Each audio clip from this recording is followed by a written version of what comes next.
Hello बच्चों, मैं विवेक सिंह। जैसा कि आप सभी जानते हो कि मैंने वादा किया था कि मैं यूट्यूब पे केमिस्ट्री का क्लास स्टार्ट करूंगा। प्यारे बच्चों, मैंने अभी स्टार्ट कर दिया है। आज का जो हमारा टॉपिक है वो है केमिकल रिएक्शंस एंड इक्वेशंस। मैं पूरी कोशिश करूंगा कि चैप्टर में कंप्लीट करने की कोशिश कर पाऊँ। ऑलराइट, देखते हैं कहाँ तक मैं इसको कंप्लीट कर पाता हूँ। ठीक है, सबसे पहले देखते हैं केमिकल रिएक्शंस एंड इक्वेशंस में हम नजर डालेंगे। सबसे पहले इसका वेटेज देख लेते हैं। ठीक है ना, वेटेज का मतलब दैट मीन्स इसका जो है कितना नंबर का, दैट मीन्स कितना नंबर इसमें आता है, इसको ध्यान में रखना होता है। कितने टॉपिक है इसमें, 3 टॉपिक पे हम कवर करेंगे। ठीक है, पहला जो है वो है आपका केमिकल इक्वेशन। ठीक है, केमिकल इक्वेशन, देखो शॉर्ट फॉर्म में मैं EQN लिख रहा हूँ, मतलब केमिकल इक्वेशन। सेकंड जो है वो है types of chemical reactions. Right, second होगा टाइप्स ऑफ केमिकल रिएक्शंस। ठीक है, सेकंड देखते हैं, that is types of chemical reactions. अब इसमें सबसे ज्यादा जो वेटेज जाएगा वो जाएगा टाइप्स ऑफ केमिकल रिएक्शन का। राइट, इसका वेटेज सबसे ज़्यादा है। तो ये 3 टॉपिक पे हम ज़्यादा फोकस करेंगे। ठीक है, और जो थर्ड है वो है बच्चों, थर्ड जो है वो है आपका that means effects of oxidation reactions. Okay, that means effects of oxidation reaction. ठीक है, डेली लाइफ में, यानी कि हम डेली लाइफ में क्या होता है ऑक्सीडेशन रिएक्शन का, इस पर हम ध्यान देंगे। ठीक है, effect oxidation reaction in our daily या एवरीडे लाइफ। ठीक है, डेली लाइफ या फिर in our everyday life. Alright, तो ये 3 टॉपिक है जिसका वेटेज हमें देखना है। ठीक है, तो पहला जैसे मैंने बोला केमिकल इक्वेशन। ठीक है, जो कि केमिकल इक्वेशन है, इसका वेटेज अगर देखेंगे तो 9% आता है। इसको इस तरह से समझो कि अगर मैं इसको सर्कल ड्रॉ करता हूँ पाई चार्ट के फॉर्म में। ठीक है, अगर ये इसको पाई चार्ट में मान के चलूँ इस तरह से, तो ये कुछ इस तरह से होगा। ठीक है, ये पूरा पोर्शन जो होगा आपका, ये आएगा कौन सा, यानी कि टाइप्स ऑफ केमिकल रिएक्शन, जो कि टोटल 84% होगा। राइट, यानी कि टोटल 84% इसका वेटेज कंपैरिजन में देख रहा हूँ। ठीक है, ध्यान रखें क्या देख रहा हूँ मैं यहाँ पे, वेटेज कंपैरिजन। इसलिए बता रहा हूँ कि स्टार्ट करने से चैप्टर से पहले आपको पता चल जाए ना कि क्या CBSE पॉइंट ऑफ व्यू से मैं यहाँ पे देख रहा हूँ। ठीक है, ताकि पता चल जाए कि किसका वेटेज ज़्यादा है किस टॉपिक का। तो टाइप्स ऑफ केमिकल रिएक्शन का वेटेज 84% है। और राइट, और केमिकल इक्वेशन का आपका वेटेज है 9%। ठीक है, ये है 9%। क्या है ये, केमिकल इक्वेशन, यानी कि फर्स्ट वन। ठीक है, अब बच गया आपका सेकंड। सेकंड है effects of oxidation reaction in daily life, यानी कि थर्ड वाला, दिस वन, थर्ड। ठीक है, क्लियर हो गया आपको अब। ऑलराइट, तो ये हो गया वेटेज। अब हम आगे बढ़ते हैं इस चैप्टर पर। ठीक है, तो चलिए अब आगे बढ़ते हैं इस टॉपिक पे। ताकि द चेंजेस, यानी कि ऐसा चेंज बच्चों जिसमें क्या होता है, बेसिकली कोई नया सब्सटेंस फॉर्म नहीं होता है। तो इसको इस तरह से आप लिख सकते हो, इसका डेफिनेशन, द चेंजेस लिख लीजिएगा आप अपने हिसाब से, चाहे तो नोट डाउन भी कर सकते हैं, नहीं तो मैं इसका जो है PDF आपको दे दूंगा। डोंट वरी, मैं इसका PDF दे दूंगा। व्हाट्सएप चैनल आप जो है ज्वाइन कर लीजिएगा। ठीक है, the changes in which. Alright, point 1 क्या होता है, नो न्यू सब्सटेंस फॉर्म। इसमें कोई नया सब्सटेंस फॉर्म नहीं होता है, जो सब्सटेंस रहेगा वही सब्सटेंस रहता है। No new substance form. Okay, so no new substance form here, कोई नया सब्सटेंस फॉर्म नहीं होगा। Alright, second, only physical property change. इसमें सिर्फ फिजिकल प्रॉपर्टी ही चेंज होगा। So only physical property change, ध्यान रहे, सिर्फ फिजिकल प्रॉपर्टीज ही चेंज होता है इसमें। ऑलराइट, इसके अलावा और चीजें चेंज यहाँ पे नहीं होने वाली, ओनली फिजिकल प्रॉपर्टीज चेंज। ठीक है, तो ये 2 बातें ध्यान में रखना होगा फिजिकल चेंज को लेकर। ठीक है, कोई नया सब ट्रांसफॉर्म नहीं होने वाला है यहाँ पे, सिर्फ फिजिकल प्रॉपर्टीज यहाँ पे चेंज होगा। एग्जाम्पल के तौर पे ले लेते हैं, क्या होगा इसका एग्जाम्पल। ठीक है, तो एग्जाम्पल देख लेते हैं इसका। इसका एग्जाम्पल होगा जैसे मेल्टिंग ऑफ आइस। ठीक है, आइस जब मेल्ट करता है तो उसका सिर्फ क्या चेंज होता है, स्टेट चेंज होता है। ध्यान रहे, उसका केमिकल प्रॉपर्टी चेंज नहीं होता। ऑलराइट, दूसरा एग्जाम्पल होगा boiling of water. So boiling of water, melting of ice, ये आपका क्या हो गया, एग्जाम्पल हो गया फिजिकल चेंज का। ऑलराइट, चलिए अब आगे बढ़ते हैं हम।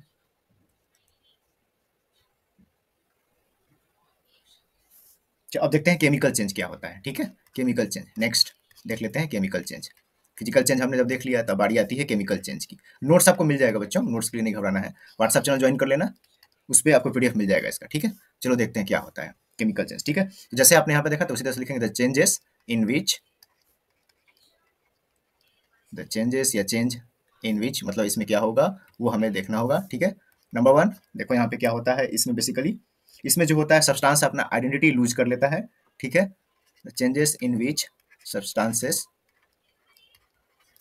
लूज देयर आइडेंटिटी, इसका जो ओरिजिनल आइडेंटिटी था इसमें खत्म हो जाता है, lose their identity. Alright, second, second इसमें क्या होगा, न्यू केमिकल सब्सटेंस फॉर्म होता है with different properties. New substance form, ध्यान रहे इसमें एक नया सब्सटेंस फॉर्म होगा, ठीक है, new substance formed, new substance form with different property, यानी कि उसका प्रॉपर्टी अब यहाँ पे क्या हो गया, बदल जाता है अब यहाँ पे, alright, with different properties, alright, यहाँ तक क्लियर होगा आप लोगों को। चलिए अब इसका एग्जांपल देखते हैं, ऑलराइट, क्या एग्जांपल होगा, बर्निंग ऑफ कोल, ठीक है, एग्जांपल देख लेते हैं इसका, एग्जांपल क्या होगा, बर्निंग ऑफ कोल, यानी जब कोल को आप जलाते हैं, ठीक है, तो कोल को जलाने के बाद वापस से आपको कोल नहीं मिल पाता है, ऑलराइट, आपको गैस मिलेंगे, स्मोक मिलेगा, ऑलराइट, या फिर कुकिंग फूड, जब आप खाना बनाते हैं तो वापस से आपको जो रॉ फूड है या जो रॉ ग्रेडियंट्स है वो मिलना मुश्किल हो जाता है, ऑलराइट, कुकिंग फूड, खाना बनाना, ठीक है, एक्सेट्रा, ये सारे एग्जाम्पल हो गए आपके केमिकल चेंज के, ऑलराइट। अब हम सीधे चलेंगे केमिकल रिएक्शंस पे, तो चलिए अब चलते हैं केमिकल रिएक्शंस को लेकर आगे बढ़ेंगे। चलिए अब हमारा नेक्स्ट टॉपिक होगा केमिकल रिएक्शन। आई थिंक यहाँ तक क्लियर होगा सब किसी को, और कोई डाउट है तो पूछ सकते हो आप। अभी तक हमने फिजिकल चेंज और केमिकल चेंज देखा है, अब हम देखेंगे केमिकल रिएक्शंस क्या होते हैं, ऑलराइट। सो केमिकल रिएक्शन क्या कहता है, इसका डेफिनेशन देख लो आप, चाहे तो लिख भी सकते हो, नोट्स वैसे मिल जाएगा। The process involving a chemical change, alright, यानी कि ऐसा प्रोसेस जिसमें केमिकल चेंज होता है उस प्रोसेस को हम कहेंगे chemical reaction. The process involving a chemical change is known as a chemical reaction, alright, is known as a chemical reaction. चलिए यहाँ तक क्लियर है आपको, ऑलराइट। चलो अब देखते हैं रिएक्टेंट्स क्या होते हैं, ऑलराइट, इसी में आते हैं रिएक्टेंट्स, ठीक है, तो रिएक्टेंट्स के बारे में देख लेते हैं थोड़ा सा, इसका क्या होता है डेफिनेशन, फिर एग्जांपल के थ्रू आपको समझाऊंगा। सो रिएक्टेंट्स द सब्सटेंसेस, यानी कि ऐसा सब्सटेंस जो कि केमिकल रिएक्शन में पार्ट लेता है, हिस्सा लेता है, the substances which take part in chemical reaction are called reactants, okay, take part in chemical reaction, alright, are called reactants। यहाँ क्लियर हो गया डेफिनेशन इसका, यानी कि ऐसा सब्सटेंस जो कि केमिकल रिएक्शन में पार्टिसिपेट करता है या इनिशियल सब्सटेंस बोल सकते हैं बिफोर रिएक्शन, उनको कहा जाता है रिएक्टेंट्स, ऑलराइट। अब आते हैं प्रोडक्ट की तरफ, प्रोडक्ट क्या होता है, ऑलराइट, सो प्रोडक्ट का देखते हैं क्या होगा, डेफिनेशन इसका क्या होता है product, the substances formed after the chemical reaction, जब केमिकल रिएक्शन हो जाता है उसके बाद जो सब्सटेंस फॉर्म करेगा उसे हम प्रोडक्ट करेंगे, the substances which are formed, okay, after a chemical reaction, मतलब जब केमिकल रिएक्शन हो जाए उसके बाद जब फॉर्म करेगा, that are called product, alright। अब इसका हम एग्जांपल भी देख लेंगे, alright, चलिए एग्जांपल देख लेते हैं इसका, ठीक है, चलिए एक एग्जांपल इसका ले लेता हूं मैं, सिंपल सा एग्जांपल लूंगा, alright।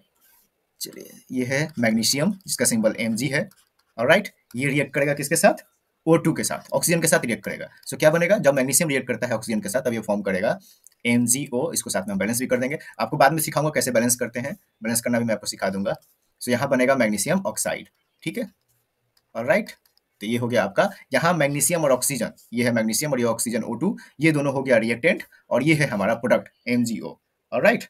सो बेसिकली यहाँ क्या हुआ, सो बेसिकली यहाँ पे ये हुआ कि यहाँ ब्रेक डाउन हुआ, किसका ब्रेक डाउन हुआ, break down of, so chemical reaction में क्या होता है, break down of bonds, bonds का ब्रेक डाउन हुआ, break down of bonds of reactant molecules, जो रिएक्टेंट मॉलिक्यूल्स थे उनके बॉन्ड ब्रेक कर गए, ऑलराइट, ये होता है केमिकल रिएक्शन में। और यहाँ पे क्या हुआ प्रोडक्ट में, प्रोडक्ट में क्या हुआ, फॉर्मेशन, ऑलराइट, यहाँ पे हुआ formation of new bond, okay, so यहाँ क्या हुआ, formation of new chemical bonds, ये बॉन्ड से किसकी बात हो रही है, chemical, formation of new chemical bonds, कहाँ पे, प्रोडक्ट में, alright, so this is your product, तो प्रोडक्ट में न्यू केमिकल बॉन्ड का फॉर्मेशन होता है, ऑलराइट, यहाँ तक क्लियर हो गया, न्यू केमिकल बॉन्ड्स ये होता है प्रोडक्ट में, ऑलराइट। चलो अब आगे बढ़ते हैं,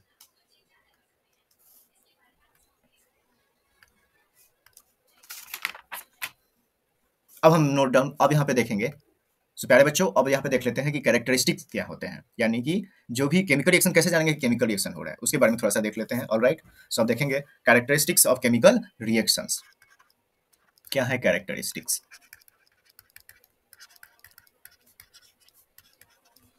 ये हमारा अब नेक्स्ट टॉपिक होगा, characteristics of chemical reactions, alright. चलो अब देखते हैं यहाँ पे क्या होता है, यानी कि सबसे पहला देखेंगे चेंज इन स्टेट, यानी कि जब केमिकल रिएक्शन होता है तो स्टेट उसका जो है बदल जाता है, कैसे, चलो एग्जांपल के थ्रू समझते हैं। ठीक है। हम यहाँ पर लेते हैं वाटर, वाटर नहीं हाइड्रोजन ले लेते हैं। और राइट, हाइड्रोजन एक गैस है, सबको पता है। ये ऑक्सीजन के साथ रिएक्ट करेगा, ऑक्सीजन भी एक गैस है। और ये फॉर्म क्या करेगा, H2O वाटर, जो कि एक लिक्विड है। इसको मैं बैलेंस कर देता हूँ। ठीक है, बैलेंस कैसे करना है मैं आपको सिखा दूंगा बाद में। ऑलराइट, चलो अब यहाँ पे देखो रूम टेम्परेचर में इसको दिखाऊं तो ये था गैस। ऑलराइट, ये क्या था यहाँ पे, गैस, जी मतलब गैस। ऑक्सीजन भी यहाँ पे गैस है। अब यहाँ पे क्या बन गया, लिक्विड। तो देखो केमिकल रिएक्शन हुआ, इस केमिकल रिएक्शन में क्या चेंज हो गया, यहाँ पे स्टेट चेंज हो गया। स्टेट का मतलब यहाँ क्या चेंज होने का, फिजिकल स्टेट चेंज हो गया। ऑलराइट, तो ये एक पहला कैरेक्टरिस्टिक है किसका, केमिकल रिएक्शंस का। ऑलराइट, अब नेक्स्ट देखते हैं सेकंड क्या है। सेकंड है चेंज इन कलर। कलर भी चेंज होता है, कैसे, चलो एग्जांपल के थ्रू समझते हैं। चेंज इन कलर, ध्यान रहे कि ये कुछ कैरेक्टरिस्टिक्स है, मतलब इसके थ्रू अगर कुछ होता है तो आप बोल सकते हैं कि हाँ यहाँ केमिकल रिएक्शन हो रहा है। नेक्स्ट है चेंज इन कलर। चलो देखते हैं कैसे, एग्जांपल से समझते हैं इसको। क्या है एग्जांपल इसका, चेंज इन कलर। सपोज मैं यहाँ पे एक एग्जांपल के तौर पे लेता हूँ कंपाउंड, यहाँ पे लेड टेट्राऑक्साइड लेता हूँ। ठीक है, Pv3O4, इसका नाम है लेड टेट्राऑक्साइड। आप लिख सकते हैं इसका केमिकल नेम लेड टेट्राऑक्साइड। ठीक है, जब इसको हम हीट करेंगे, ठीक है, हीट, ये साइन हीट का है, ठीक है, याद रखना बच्चों। डेल्टा, ये जो डेल्टा साइन दे रहा हूँ हीट का, या फिर आप डायरेक्ट हीट भी लिख सकते हैं, हीट, और नहीं तो ये डेल्टा साइन। हायर क्लास में जाओगे तो डेल्टा ये साइन यूज किया जाता है। अभी आप सिंस आप क्लास 10th लेवल पे हैं तो हीट ही लिख सकते हैं। ठीक है, या कोई भी बात, दोनों में से कोई भी कर सकते हैं। तो अब यहाँ पे बनेगा ये PbO, लेड मोनोऑक्साइड। क्या बनेगा बच्चों, PbO लेड मोनोऑक्साइड। ऑलराइट, यहाँ बनेगा लेड मोनोऑक्साइड। और साथ में क्या बनेगा यहाँ पे, ऑक्सीजन O2। ऑलराइट, साथ में बनेगा बच्चों ऑक्सीजन O2। अब इसको बैलेंस करना मैं आपको सिखा दूंगा कैसे बैलेंस होता है, पहले समझ जाओ, जस्ट एग्जांपल की तरफ बता रहा हूँ। ठीक है, कैसे ये हो रहा है मैं आपको बता दूंगा। अब लेड, यहाँ पे देखो लेड जो टेट्राऑक्साइड है ये था सॉलिड, हीट करने पे भी यहाँ लेड मोनोऑक्साइड वो भी आया सॉलिड। O2 एक गैस है।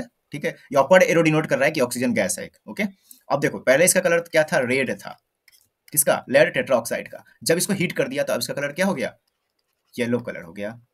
से यहाँ पर भी देखो कलर चेंज हो गया।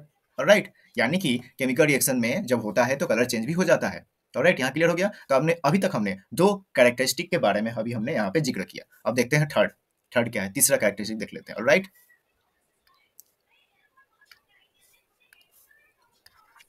थर्ड देखते हैं। और राइट, सो थर्ड है इवोल्यूशन ऑफ गैस, यानी कि जब केमिकल रिएक्शन होता है तो गैस का फॉर्मेशन भी होता है, इवॉल्व करता है वो।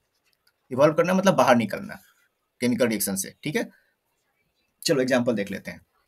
मैं लेता हूँ यहाँ पे जिंक मेटल, राइट, और साथ में यहाँ पे H2SO4 लेता हूँ जो कि एक सल्फ्यूरिक एसिड है। और ये मैं डाइल्यूट लूंगा, डाइल्यूट का मतलब है दैट मीन्स कॉन्सेंट्रेटेड नहीं लूंगा यहाँ पे।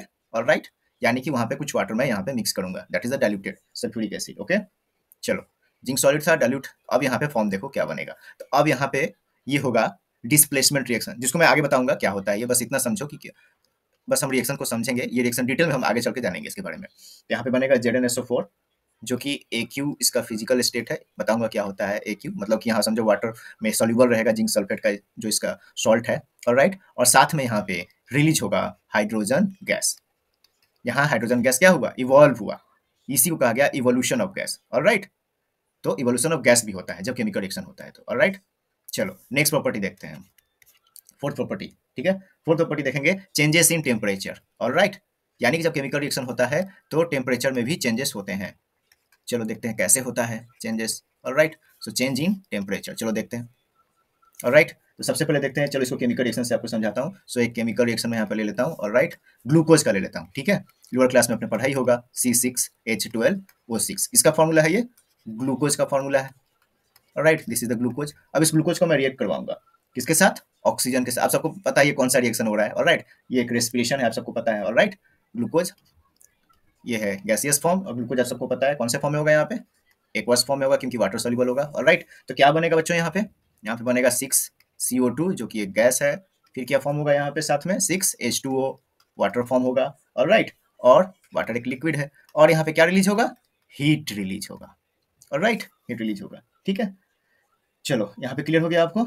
चलो कुछ केमिकल रिएक्शंस है जिसमें यहाँ पे एनर्जी का फॉर्म, यानी कि हीट यहाँ पे क्या है, एज ए एनर्जी का फॉर्म में आया है। ऑलराइट ना, यहाँ हीट क्या है, एनर्जी के फॉर्म में आया है। ऑलराइट, चलो अब आगे बढ़ते हैं। Next fifth one.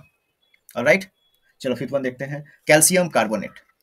मैंने बताया था कि टेम्परेचर क्या होता है, चेंजेस होता है, टेम्परेचर में चेंजेस होता है। तो कैल्शियम कार्बोनेट CaCO3, ठीक है, जिसका कॉमन नेम लाइमस्टोन भी है, या जो आप पत्थर देखते हैं ना, चूना पत्थर, लाइमस्टोन होता है वो, ठीक है। इसे हम क्या करेंगे, यहाँ पे हीट करेंगे, ठीक है, इसे हम हीट करेंगे। टेम्परेचर जानना है तो जान सकते हो, 900 डिग्री सेल्सियस पे यूजुअली इसको हीट किया जाता है। और राइट, जब इसको हीट करेंगे तो ये फॉर्म करेगा कैल्शियम ऑक्साइड, जो कि एक सॉलिड फॉर्म में आएगा, और साथ में क्या रिलीज होगा, CO2, कार्बन डाइऑक्साइड गैस यहाँ पे रिलीज होगा। राइट, तो CO क्या है, इसे कहा जाता है लाइम और क्विक लाइम। कैल्शियम ऑक्साइड जिसे हम कहते हैं लाइम, और sometimes it's called a quick lime also. Quick lime क्यों कहते हैं, क्योंकि देखो इसमें वाटर नहीं होता है। ऑलराइट, चलो, कार्बन डाइऑक्साइड भी है यहाँ पे, ठीक है। अब देखो यहाँ हीट क्या हो गया, अब्जॉर्ब हुआ। यहाँ देखो हीट रिलीज हुआ था, ठीक है, यहाँ हीट क्या हो गया, अब्जॉर्ब किया गया, क्योंकि यहाँ हीट प्रोवाइड किया गया है, ठीक है, यहाँ हीट अब्जॉर्ब हुआ है। This is the change in temperature. और यहाँ क्या हुआ है फोर्थ वाले में, यहाँ हीट रिलीज हुआ है, रिलीज हुआ है। ऑलराइट, सो इस तरह से चेंज इन टेम्परेचर देखने को मिल रहा है। यहाँ टेम्परेचर प्रोडक्ट साइड में इंक्रीज कर जाते हैं, हमें टेम्परेचर देना पड़ता है, तो this is change in temperature. So this is all about the characteristic of the chemical reaction, यानी इनके बेस पे आप कह सकते हैं कि केमिकल रिएक्शन हो रहा है या नहीं। चलिए, अब यहाँ तक क्लियर है सबको। ऑलराइट, चलो अब हम लोग आते हैं केमिकल इक्वेशन की तरफ बढ़ते हैं, देखते हैं केमिकल इक्वेशन क्या होता है। सो केमिकल इक्वेशन कहता है कुछ नहीं, ये बताता है ए मेथड ऑफ, मतलब कि क्या है मेथड, ये रिप्रेजेंट करता है, a method of representing chemical equation, यानी कि किसको रिप्रेजेंट करना होता है हमें, केमिकल रिएक्शन को। से method of representing chemical reaction. Alright, chemical reaction को हमें रिप्रेजेंट करना है इन टर्म्स ऑफ, किसके टर्म्स में करेंगे, चलो देखते हैं। So in terms of, first one words में, वर्ड्स में हम रिप्रेजेंट कर सकते हैं, ठीक है, नहीं तो और सेकेंड किस में कर सकते हैं, सिंबल्स में, यानी कि जो एलिमेंट्स है उसका सिंबल्स यूज कर लेंगे, सिंबल्स और फॉर्मूली, फॉर्मूली मतलब उसका फॉर्मूला हम यूज कर लेंगे यहाँ पे। राइट, ये है बेसिकली केमिकल इक्वेशन, ठीक है, इस बात का ध्यान रखना होता है। So this is known as the chemical equation. Alright, चलो अब देखते हैं इन टर्म्स ऑफ वर्ड्स में, देखते हैं कैसे रिप्रेजेंट करते हैं। ऑलराइट, सो फर्स्ट वन देखते हैं in terms of words. So in terms of words, जिसको हम वर्ड इक्वेशन भी कहते हैं। Alright, so in terms of words, that is known as word equation, यानी कि सिर्फ केमिकल नेम लिखेंगे, उसका सिंबल हम यूज नहीं करेंगे। ऑलराइट, जैसे एग्जांपल के तौर पे यहाँ पे देख लो, जिंक प्लस हाइड्रोक्लोरिक एसिड, ठीक है, ये जिंक और हाइड्रोक्लोरिक एसिड क्या है, यहाँ पे दोनों रिएक्टेंट है। Alright, so zinc plus hydrochloric acid क्या है, दोनों रिएक्टेंट है, ठीक है। प्रोडक्ट क्या बनेगा यहाँ पे, जिंक क्लोराइड और हाइड्रोजन, ठीक है। देखो यहाँ पे मैंने सिंबल यूज नहीं किया है, उसका केमिकल नेम लिख रहा हूँ। So zinc chloride plus hydrogen. Alright, ये है वर्ड इक्वेशन, यानी कि बेसिकली हम केमिकल नेम यूज करेंगे। ऑलराइट, यहाँ पे सिर्फ हम केमिकल नेम यूज करते हैं, सिंबल यूज नहीं करते हैं। This is known as the word equation. अब देखते हैं इन टर्म्स ऑफ सिंबल्स, ठीक है, इन टर्म्स ऑफ सिंबल्स अब हम देखेंगे। चलो अब इन टर्म्स ऑफ सिंबल्स देख लेते हैं। राइट, चलो now in terms of symbols and formula, symbols और फॉर्मूला यूज करके अब हम केमिकल इक्वेशन लिखेंगे। So in terms of symbols and formulae. Right, चलो इसमें भी देख लेते हैं हम। ओके, चलो इसमें बेसिकली हम क्या करेंगे, अब वहां पे जो जिंक का था, अब मैं जिंक का यहाँ पे क्या यूज करूंगा, सिंबल यूज करूंगा। जिंक का सिंबल क्या है, Zn। राइट, और यहाँ पे यूज करूंगा हाइड्रोक्लोरिक एसिड का सिंबल क्या है, HCl, ठीक है। बैलेंस करना आपको सिखाऊंगा, हालांकि मैं बैलेंस करके चल रहा हूँ, बैलेंस करना तुरंत इसके बाद में सिखाने वाला हूँ आपको कैसे बैलेंस किया जाता है केमिकल रिएक्शन को, ये केमिकल इक्वेशन को, ठीक है। ये देखो जिंक क्लोराइड फॉर्म होगा और हाइड्रोजन गैस यहाँ पे रिलीज होगा। सो दीज आर रिएक्टेंट्स, ये दोनों क्या हो गए बच्चों, ये दोनों हो गए रिएक्टेंट्स, और जिंक क्लोराइड और हाइड्रोजन यहाँ पे क्या हो गया, ये हो गए दोनों प्रोडक्ट्स हो गए। Alright, this is reactants and these are products. Alright, अब देखते हैं कि क्या क्या कन्वेंशन यूज किया जाता है केमिकल इक्वेशन, मतलब क्या क्या चीजें होनी चाहिए जिस पे ध्यान देना होता है, ठीक है। चलो देख लेते हैं conventions used in chemical reactions, क्या क्या कन्वेंशंस होते हैं। कन्वेंशंस मतलब कुछ नियम तो होते होंगे ना, ये नियम होना ही चाहिए केमिकल इक्वेशन में। So conventions used in chemical equation, चलो देखते हैं कि क्या होना चाहिए जिससे पता चल जाए कि हाँ ये केमिकल इक्वेशन है। चलो सबसे पहले क्या होना चाहिए, सबसे पहले जो रिएक्टेंट होगा, रिएक्टेंट को कहाँ लिखेंगे, लेफ्ट साइड। रिएक्टेंट क्या होगा, हमेशा लेफ्ट साइड होना चाहिए। रिएक्टेंट्स लेफ्ट साइड, किसके लेफ्ट साइड, एरो के लेफ्ट साइड। यहाँ पे देखो जैसे ये रो है ना, रिएक्टेंट्स के लेफ्ट साइड ऑफ एरो, जो तीर है उसके लेफ्ट साइड होगा। सेकेंड, प्रोडक्ट कहाँ पे लिखेंगे हम, प्रोडक्ट्स जो लिखेंगे राइट साइड, किसके राइट साइड, एरो के राइट साइड लिखेंगे, राइट साइड ऑफ एरो। और राइट, एरो के राइट साइड हम लिखेंगे, ठीक है, इस बात का ध्यान रखना होता है। और राइट, और मिडिल में क्या देंगे, प्लस साइन। प्लस साइन किसके बीच में देंगे, थर्ड, प्लस साइन देना है। प्लस साइन कहाँ देंगे, प्रोडक्ट के, रिएक्टेंट और प्रोडक्ट के बीच में, plus sign between, plus sign between कहाँ कहाँ देंगे, रिएक्टेंट्स। अगर दो रिएक्टेंट्स है तो उसके बीच प्लस का साइन देना है, plus sign between reactants and products, दोनों के बीच में देंगे, ठीक है। अगर प्रोडक्ट्स हैं, दो प्रोडक्ट्स हैं तो उनके बीच का प्लस साइन देंगे, अगर रिएक्टेंट्स हैं तो उनके बीच में देंगे। ध्यान रहे रिएक्टेंट और प्रोडक्ट के बीच में नहीं देंगे, ठीक है। Plus sign between reactants and also plus sign between products also, ठीक है। इस बात का ध्यान में रखना, पहला रिएक्टेंट्स दूसरा प्रोडक्ट। ऑलराइट, चलो आगे बढ़ते हैं। नेक्स्ट कन्वेंशन क्या है, चलो देखते हैं। फोर्थ नंबर कन्वेंशन, कन्वेंशन ये है कि जो एरो है ये इंडिकेट क्या करता है, ये इंडिकेट करता है टुवर्ड्स द प्रोडक्ट्स। जो एरो आता है ये किसको बताएगा, प्रोडक्ट को बताता है कि प्रोडक्ट जो फॉर्म हो रहा है ये बताएगा एरो। एरो का मतलब यहाँ पे प्रोडक्ट फॉर्म हो रहा है, ऑलराइट। और ये साथ में क्या बताता है, ये डायरेक्शन बताता है, रिएक्शन का direction, direction of the reaction, कि रिएक्शन किधर हो रहा है, alright. So direction of reaction. तो ये कुछ कन्वेंशन है, ध्यान रखना है। रिएक्टेंट्स कहाँ कहाँ होगा, फिर से देख लो, left side product, right side arrow का प्लस साइन रिएक्टेंट्स के बीच में देंगे, प्रोडक्ट के बीच में देंगे। एरो जो साइन है वो रिप्रेजेंट करेगा कि प्रोडक्ट फॉर्म हो रहा है, और ये रिएक्शन का डायरेक्शन भी बताता है, ठीक है। अब देखेंगे balanced and unbalanced chemical equation. चलो अब देखते हैं balanced and unbalanced chemical equation क्या होता है। So balanced and unbalanced chemical equation, right. अभी तक हमने केमिकल इक्वेशन देख लिया, तो यहाँ तक क्लियर होगा आपको। अब केमिकल इक्वेशन के दो टाइप होते हैं, एक होता है बैलेंस्ड और एक होता है अनबैलेंस्ड, राइट। सो बैलेंस्ड इक्वेशन क्या है, चलो देख लेते हैं। सबसे पहले देखेंगे हम बैलेंस्ड केमिकल इक्वेशन। नाम से ही लग रहा है बैलेंस्ड, यानी कि कुछ चीजें यहाँ पे बैलेंस होती होंगी। क्या बैलेंस है, चलो देखते हैं इसको। इक्यूएन का मतलब इक्वेशन, ठीक है, आप पूरा फुल फॉर्म लिखना, ठीक है। सो बैलेंस केमिकल इक्वेशन क्या कहता है, बैलेंस केमिकल इक्वेशन कहता है equation which contains equal number of atoms of each element on both sides of the arrow, ठीक है। क्या होगा इसके में, इट कंटेन्स, ये इसका डेफिनेशन लिख लो, नहीं तो आपको पीडीएफ मिल जाएगा इसका, ठीक है, चिंता करने की बात नहीं है, पीडीएफ मिल जाएगा।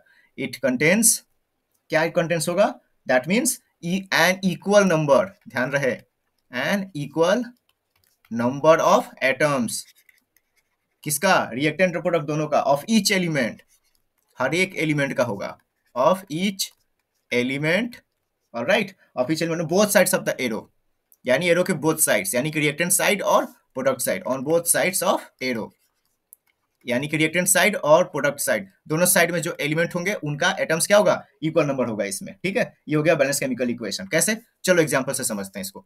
चलो एक एग्जांपल इसका ले लेता हूं, ऑलराइट।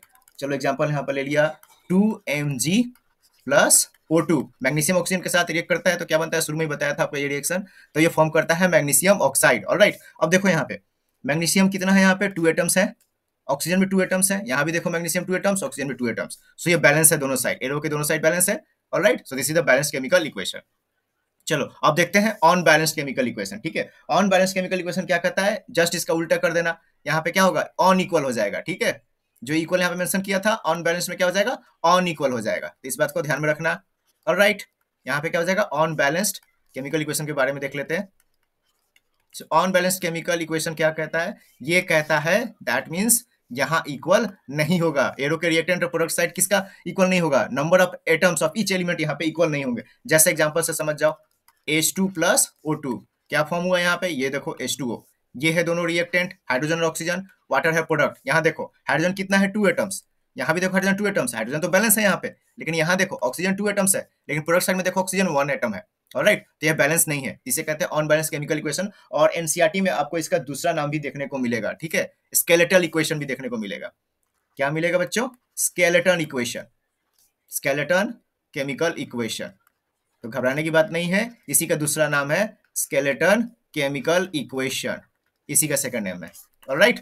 चलो अब आपको सिखाता हूं कि केमिकल इक्वेशन को बैलेंस कैसे करना होता है। चलिए अब उस पे आते हैं कि बैलेंस कैसे करेंगे।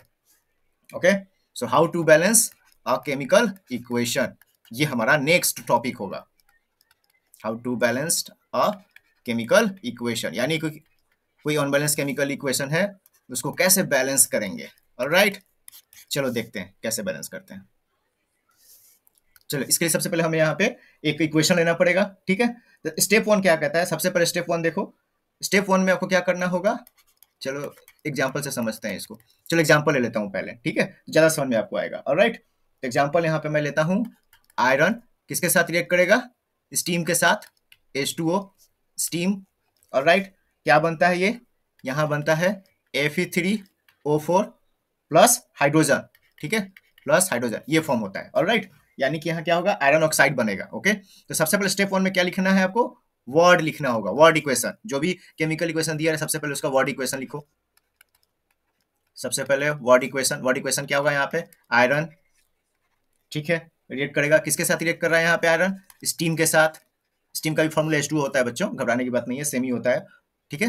रिएक्ट करके क्या बनाएगा यहाँ पे, आयरन ऑक्साइड बनाया, ठीक है। सिंस आयरन का जो है यहाँ पे ऑक्सीडेशन स्टेट वेरी करता है, सो मैं बताऊंगा आगे क्या होता है, ठीक है। ये जो रोमन नंबर 2 और 3 लिख रहा हूँ इसका मतलब है oxidation state. So iron oxide यहाँ पे फॉर्म होगा, आगे चल के क्लास में आपको बताया जाएगा, ठीक है, नेक्स्ट टॉपिक पे आपको बताया, नेक्स्ट चैप्टर में बताया जाएगा। सो आयरन ऑक्साइड यहाँ पे बनेगा और साथ में हाइड्रोजन, ये हो गया वर्ड इक्वेशन, ठीक है, ये हो गया हाइड्रोजन। स्टेप 2 देखो क्या है, स्टेप 2 क्या करना पड़ेगा हमें, स्टेप 2, चलो स्टेप 2 देखते हैं। ऑलराइट बच्चों, यहाँ तक क्लियर है सभी को, सभी को समझ में आ रहा है, चलो आगे बढ़ते हैं। स्टेप 2 कहता है यहाँ पे कि सबसे पहले आपको फाइंड आउट करना होगा, कौन सा, क्या फाइंड आउट करना होगा, उस आपको फाइंड आउट करना होगा एलिमेंट को जिसका maximum number, okay, find the element having maximum number of element, find the elements having maximum number of atoms. ऐसे एलिमेंट को पता करो दोनों साइड को लेकर, चाहे रिएक्टेंट साइड हो प्रोडक्ट साइड हो, हैविंग मैक्सिमम, जिसका सबसे ज्यादा नंबर ऑफ क्या है, एटम्स है। So maximum number of atoms है, ठीक है। चलो देखते हैं कौन सा है, ठीक है, स्टेप 2 में। चलो देखते हैं क्या था, ये हमारा इक्वेशन था Fe + H2, सबसे ज्यादा किसका था, ऑक्सीजन का था, ठीक है ना। ऑक्सीजन कितना दिख रहा था आपको, ये देखो 4 है ना, यहाँ ऑक्सीजन कितना है, 1 है, ठीक है। लेकिन उससे पहले क्या करोगे, इसको एक टेबुलर फॉर्म में बनाओगे, ठीक है। स्टेप 3 टेबल फॉर्म में लिखोगे, स्टेप 3 टेबल फॉर्म, क्या करोगे स्टेप 3 में, elements, number of atoms on LHS, number of atoms on RHS, एक टेबल फॉर्म बनाओगे, ठीक है। किस तरह से टेबल बनेगा, इस तरह से टेबल बनेगा, एलिमेंट्स लिखोगे पहले, ऑलराइट, एलिमेंट्स और number of atoms on LHS, LHS मतलब left side of the arrow, ठीक है। Similarly number of atoms on RHS, okay, right hand side, ठीक है। यहाँ तक क्लियर है। अब एलिमेंट्स किसका हम ले रहे थे, ऑक्सीजन का, ठीक है। यहाँ देखो ऊपर आओ वापस, लेफ्ट साइड में ऑक्सीजन देखो कितना है, 1 दिख रहा है। एलिमेंट्स कौन सा लिया मैंने, ऑक्सीजन ले लो, यहाँ कितना है, 1 दिख रहा है लेफ्ट साइड में। राइट साइड में कितना था, 4, ठीक है। राइट साइड में कितना दिखा आपको, 4 दिखा, ऑक्सीजन, ठीक है। नेक्स्ट है हाइड्रोजन का, सबसे पहले सबका लिखना होता है, ठीक है, तब तो पता करोगे ना कि कौन सा मैक्सिमम है। हाइड्रोजन का देखो कितना है, लेफ्ट साइड में 2, ओके, राइट साइड में भी 2, ओके। चलो अब देखते हैं यहाँ पे आयरन का, ठीक है, आयरन का कितना है, आयरन का आप देख सकते हो लेफ्ट साइड में 1 और राइट साइड में 3। तो आपको यहाँ से क्या ऑब्जर्वेशन मिला, ऑब्जर्वेशन मिला कि सबसे ज्यादा किसका दिख रहा है आपको, ऑक्सीजन का दिख रहा है ना, राइट साइड में 4। तो सबसे पहले ऑक्सीजन को लेकर आप बैलेंस करोगे, ऑलराइट। तो चलो अब यहाँ पे नेक्स्ट टेबल पे हम लिखेंगे, नेक्स्ट स्टेप में आते हैं, ठीक है। नेक्स्ट स्टेप में क्या देखेंगे, रिएक्टेंट और प्रोडक्ट साइड में एटम्स ऑफ ऑक्सीजन को बैलेंस करेंगे, ठीक है। स्टेप 4, चलो स्टेप 4 ध्यान से समझना, ट्रायल एंड एरर मेथड है ये, आराम से समझ जाओगे तो फिर जो जिंदगी भर याद रखोगे कैसे इसको बैलेंस करते हैं। सो एटम्स ऑफ ऑक्सीजन देखो, एटम्स ऑफ ऑक्सीजन सबसे पहले इसको देखेंगे, ठीक है। किस साइड, रिएक्टेंट साइड कितना है, रिएक्टेंट्स और प्रोडक्ट साइड कितना है। चलो आगे बढ़ते हैं, एटम्स ऑफ ऑक्सीजन, रिएक्टेंट्स और प्रोडक्ट्स, ऑलराइट। चलो एटम्स ऑफ ऑक्सीजन कितना है, इनिशियल, चलो देखते हैं इनिशियल कितना था, यानी कि शुरू में, बिफोर बैलेंसिंग, ठीक है। टू बैलेंस, जब बैलेंस करेंगे तब कितना रहा, तो ये दो चीज यहाँ पे हम लिखेंगे, ऑलराइट। रिएक्टेंट्स 1 इन H2O, H2O में कितना था, एक ऑक्सीजन था यहाँ पे, ठीक है। 4 इन Fe2O3, okay, Fe3O4, sorry Fe3O4, Fe3O4 में कितना था, 4 था यहाँ पे, यहाँ 1 था। अब क्या करेंगे, बैलेंस तो करना पड़ेगा 4, तो यहाँ क्या करेंगे, 4 से मल्टीप्लाई कर देंगे, रिएक्टेंट साइड में 4 से मल्टीप्लाई कर देंगे, 1 इंटू 4, यहाँ देखो 4 दोनों तरफ 4 हो गया, ठीक है। तो अब कैसे होगा, इसको इस तरह से आप लिख देंगे, Fe + 4H2O, ठीक है। फिर क्या बन जाएगा ये, Fe3O4 + H2, ऑलराइट। अब देखो यहाँ पे ऑक्सीजन बैलेंस हो गया हमारा, 4 ऑक्सीजन यहाँ, यहाँ भी 4 ऑक्सीजन, ऑलराइट, ये बैलेंस हो गया है। अब क्या करेंगे, अब नेक्स्ट जो इससे जो लोएस्ट है उसको देखेंगे, ठीक है, और उसको बैलेंस करने की कोशिश करेंगे, यानी कि अब किसको बैलेंस करेंगे, हाइड्रोजन का, ठीक है, जो सबसे लोएस्ट आपको दिख रहा होगा, ठीक है। हाइड्रोजन अब देखो यहाँ पे कितना था, यहाँ हो गया हाइड्रोजन 2, यहाँ आप देखो हाइड्रोजन हो गया 8, तो अब किसको बैलेंस करेंगे, अब हाइड्रोजन को बैलेंस करेंगे, ऑलराइट। चलो मिनिमम नंबर ऑफ प्लेसेस, ठीक है, जो मिनिमम नंबर ऑफ प्लेसेस पे जो आता है उसको बैलेंस किया जाता है, ठीक है। तो balance the atoms of that element which occurs at minimum number of places on both sides of the equation. So atoms of the element which occur the maximum places are balanced at the last, ठीक है। तो अब hydrogen atoms को दोनों side हम क्या करेंगे, balance करेंगे। पहले हमने देख लिया था मैक्सिमम, देख लिया था जो कि मैक्सिमम नंबर ऑफ एटम्स है उसको बैलेंस किया, जो कि क्या था ऑक्सीजन। अब हाइड्रोजन को यहाँ पे बैलेंस करेंगे, ठीक है। चलो अब हाइड्रोजन को बैलेंस करेंगे। स्टेप 5 देखते हैं, चलो स्टेप 5।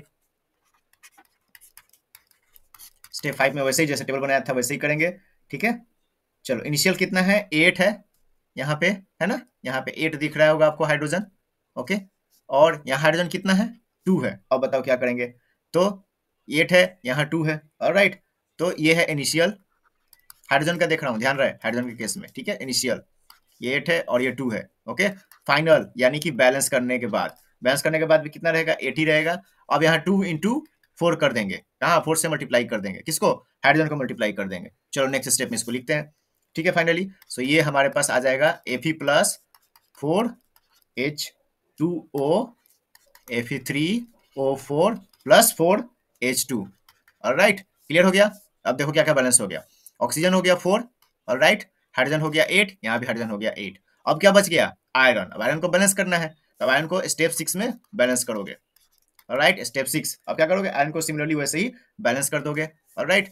तो यहाँ देखो 3 है, यहाँ 3 से मल्टीप्लाई कर दोगे। सो फाइनल क्या हो जाएगा स्टेप 6 में, ये कुछ इस तरह से आपको दिखाई देगा, 3Fe प्लस 4H2O, फिर क्या बनेगा ये Fe3O4, ओके, 3 यहाँ नीचे Fe3O4 प्लस क्या बन रहा है यहाँ पे 4H2, ऑलराइट, ये नीचे होगा, ठीक है। चलो ऑलराइट, चलो Fe3O4 प्लस 4H2। अब देखो सब बैलेंस हो गया। अब चेक करेंगे स्टेप 7, स्टेप 7 देख लो ध्यान से।